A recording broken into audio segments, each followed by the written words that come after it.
नमस्कार दोस्तों, जय श्री राम, राधे राधे। आपका teaching in Hindi career classes में स्वागत है। आप लोग पढ़ रहे हैं हिंदी के प्रीवियस ईयर के क्वेश्चनों की श्रृंखला।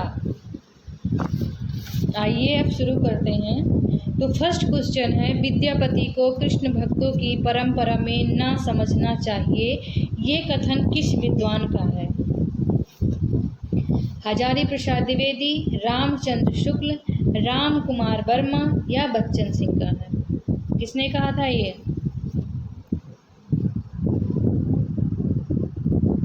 ऑप्शन नंबर बी सही हो जाएगा। ये रामचंद्र शुक्ल ने कहा था। क्या कहा था? आचार्य रामचंद्र शुक्ल ने कहा था।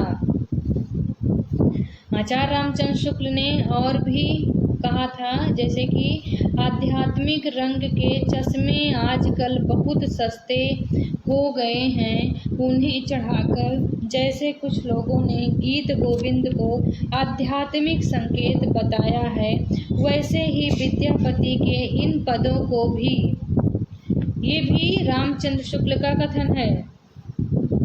बच्चन सिंह ने इन्हें जातीय कवि कहा है। क्या कहा है? जातीय कवि कहा है। इसके बाद आते हैं हजारी प्रसाद द्विवेदी। हजारी प्रसाद द्विवेदी ने इन्हें श्रृंगार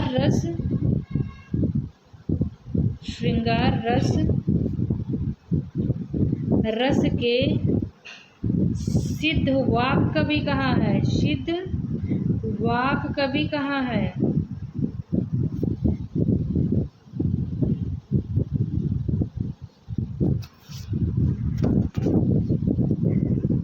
नेक्स्ट क्वेश्चन है, आदिकाल के अंतर्गत शरहप्पा लुइपा आदि कवि किस साहित्य से संबद्ध हैं? नाम देख के ही आपको पता होगा कि ये लोग सिद्ध साहित्य से संबंधित हैं। किससे संबंधित हैं? सिद्ध साहित्य से। तो सिद्ध साहित्य ऑप्शन नंबर सी सही हो जाएगा। ऑप्शन नंबर सी सही हो जाएगा।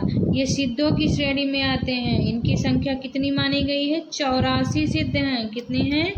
84 सिद्ध माने गए हैं, जिसमें सबसे पहले आते हैं शरहप्पा। कौन है? शरहप्पा सबसे पहले आते हैं। नेक्स्ट क्वेश्चन है, निम्नलिखित काव्य धाराओं में से कौन सी काव्य धारा भक्ति काल के अंतर्गत नहीं आती? तो भक्ति काल के अंतर्गत कौन सी धारा नहीं आती? ये क्वेश्चन तो इजी है, आप लोग जानते हो।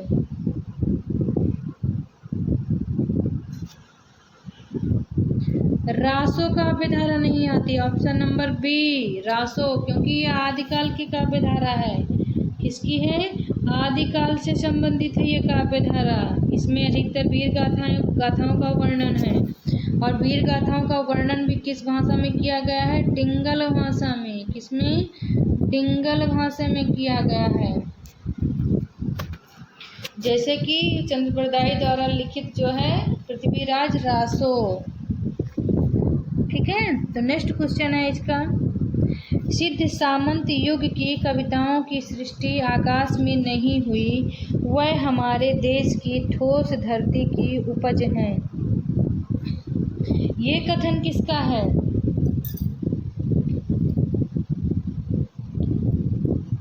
सबसे पहले आप लोग घिस लगा लीजिए। सिद्ध सामंत युग, सिद्ध सामंत युग ये किसने कहा था? ये कथन या ये नाम किसके द्वारा दिया गया था?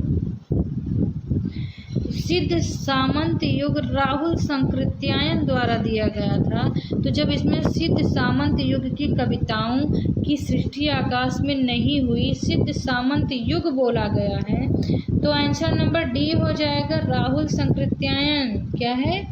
राहुल संकृत्यायन सही हो जाएगा। ये इन्हीं का कथन है। नेक्स्ट क्वेश्चन है, इस संबंध में इसके अतिरिक्त और कुछ कहने की जगह नहीं है कि यह पूरा ग्रंथ वास्तव में जाली है। पृथ्वीराज रासो विषय क्या स्थापना किसकी है?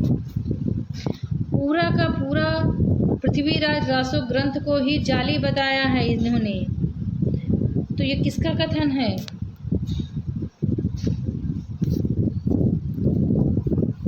ये कथन है रामचंद्र शुक्ल का। ऑप्शन नंबर ये सही हो जाएगा। ठीक है, रामचंद्र शुक्ल का। पृथ्वीराज रासो को की प्रामाणिकता को लेकर विद्वानों के 3 वर्ग बन गए थे। कितने वर्ग? 3 वर्ग बन गए थे। एक अप्रामाणिक वर्ग था, एक प्रामाणिक वर्ग था, एक अर्ध प्रामाणिक। एक उन्हें प्रामाणिक मानता था जो वो वर्ग था, एक जो उन्हें अप्रामाणिक, जो उसे प्रामाणिक नहीं मानता था वो वर्ग था, और तीसरा वर्ग था अर्ध प्रामाणिक, जो उन्हें अर्ध प्रामाणिक, आधा प्रामाणिक और आधा अप्रामाणिक मानने वाला वर्ग था। चलिए इसके बाद नेक्स्ट क्वेश्चन है, इस ग्रंथ में श्रृंगार की ही प्रधानता है, वीर रस का किंचित आभास मात्र है।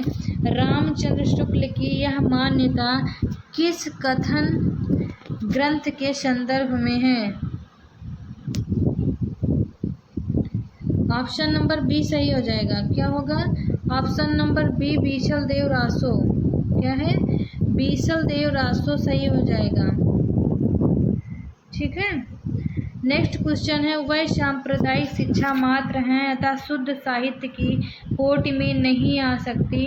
सिद्धों नाथों योगियों की रचनाओं के विषय में यह किसका मत है? ये मत किसका है? ये भी आचार्य रामचंद्र शुक्ल का कथन है। ऑप्शन नंबर सी सही हो जाएगा इसमें भी। ठीक है, नेक्स्ट क्वेश्चन कल करते हैं।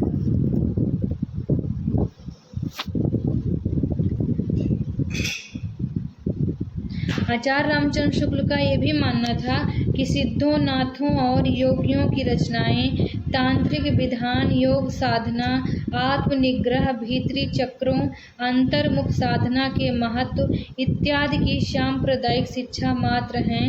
जीवन की स्वाभाविक अनुभूतियों और दशाओं से उनका कोई संबंध नहीं है, अतः वह शुद्ध साहित्य के अंतर्गत नहीं आती। उनको उसी रूप में ग्रहण करना चाहिए जिस रूप में ज्योतिष, आयुर्वेद आदि के ग्रंथ हैं। ये कथन भी रामचंद्र शुक्ल के द्वारा ही कहा गया था।